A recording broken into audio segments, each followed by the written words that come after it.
Всем привет и добро пожаловать на мой канал! Сегодня мы приготовим пышные и вкусные тыквенные оладьи.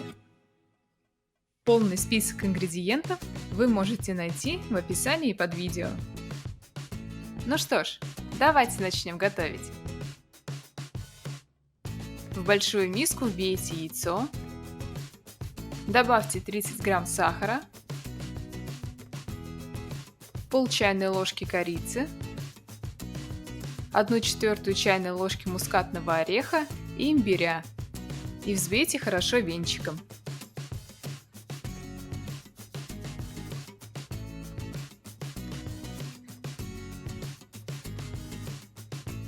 Затем добавьте 80 грамм йогурта, я использовала греческий, и 150 грамм тыквенного пюре. Рецепт тыквенного пюре вы можете найти у меня на канале.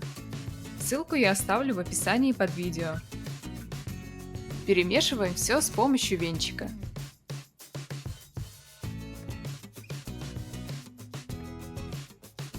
Добавляем 70 грамм муки, 1 чайную ложку разрыхлителя и 1/4 чайную ложку соли. Перемешиваем до однородности.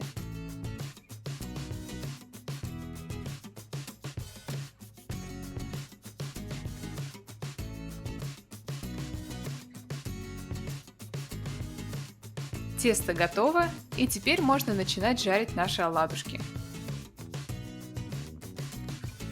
В разогретую сковороду с растительным маслом выкладываем по 1 столовой ложке теста.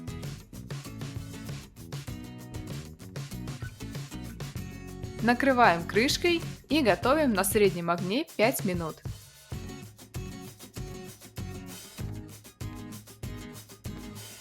Переворачиваем, накрываем крышкой и готовим еще 5 минут.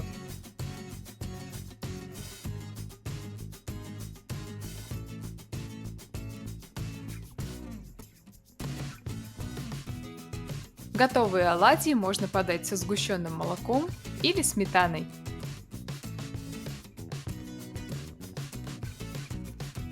Попробуйте приготовить тыквенные оладьи по этому рецепту и пишите в комментариях, что у вас получилось. Не забудьте подписаться на канал, чтобы не пропустить новые видео. Спасибо за просмотр и скоро увидимся!